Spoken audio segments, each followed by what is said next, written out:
Berbahagialah para pejabat yang suka korupsi. Dan berbeda bila kalangan bawah yang melakukan kejahatan tersebut, maka dihukum setimpalnya. Sementara pejabat pemerintah dan kaum kalangan atas bebas berkeliaran. Misalnya seperti yang baru ini terjadi, yaitu korupsi yang merugikan negara hingga triliunan rupiah.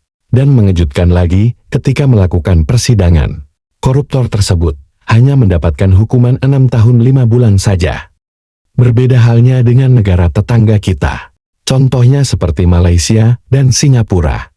Kedua negara tersebut menerapkan hukuman yang mematikan bagi para koruptornya. Di mana Singapura menerapkan hukuman mati atau penjara seumur hidup. Dan Malaysia menerapkan sistem hukuman gantung bagi para koruptornya. Sementara Indonesia hanya 6 tahun 5 bulan saja. Lantas kenapa korupsi di Indonesia ini tidak pernah bisa hilang, dan berikut alasannya. 1.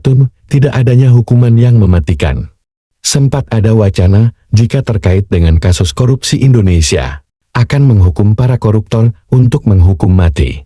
Akan tetapi, hal tersebut tidak pernah terjadi sampai detik ini.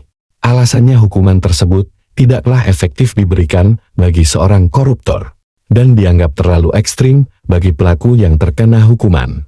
Akan tetapi, jika hukuman seperti ini tidak diberlakukan, maka para tikus berdasi tersebut akan semakin merajalela, yang mana nantinya mereka akan terus mengambil uang rakyat, untuk kepentingan pribadi, ataupun hanya untuk dirinya sendiri.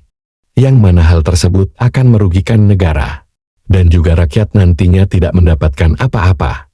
Berbeda sekali dengan Cina. Di sana telah memberlakukan hukuman mati bagi para pejabat atau siapa saja yang melakukan tindakan korupsi. Sehingga hal ini menyebabkan banyak sekali orang yang takut untuk melakukan tindakan koruptor. Sungguh berbanding terbalik jika kita melihat di negara kita ini.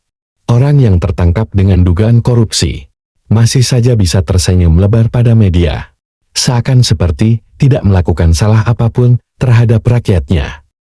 Lantas, bagaimana jika semua para pelaku tersebut mendengar bahwa hukuman bagi para koruptor berupa hukuman mati? Pasti mereka akan bersujud dan menangis untuk meminta maaf atas kesalahannya tersebut.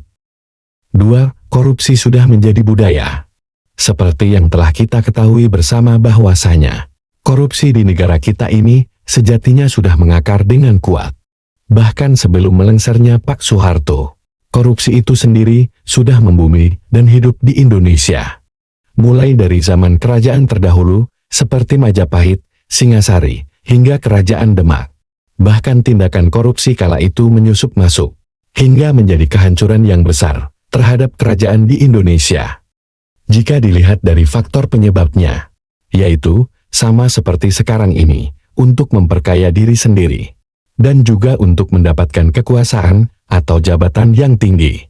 Selain pada zaman kerajaan, korupsi juga ada pada zaman penjajahan Belanda.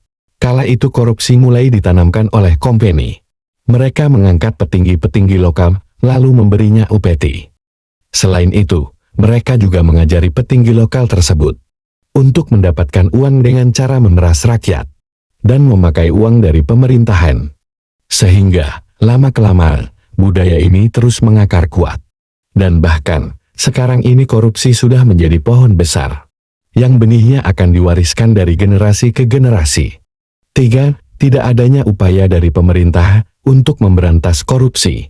Selain dari dua faktor yang telah kita bahas tadi, kita juga bisa melihat, rupanya pemerintah juga tidak begitu memperhatikan masalah korupsi ini. Bahkan, lembaga yang sudah dipercaya sekalipun untuk memberantas korupsi malah dibiarkan hancur. Kita bisa mengambil contoh saja, Ketua KPK yang beberapa waktu lalu, yang merusak untuk mendapatkan kepentingan pribadi.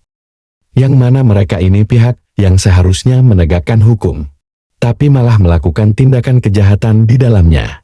Dalam hal ini, pemerintah khususnya Presiden harus tegas dan berani untuk mengambil tindakan masalah korupsi tersebut dan hukuman bagi para pelakunya. Sebab jika Presiden mau turun tangan untuk mengatasi lembaga-lembaga yang berada di bawahnya ini, maka kejadian seperti ini tidak akan ada lagi. Jadi, itulah beberapa alasan mengapa korupsi di Indonesia ini tidak akan pernah hilang. Dan masih banyak lagi alasan lainnya, terkait dengan alasan korupsi di Indonesia ini.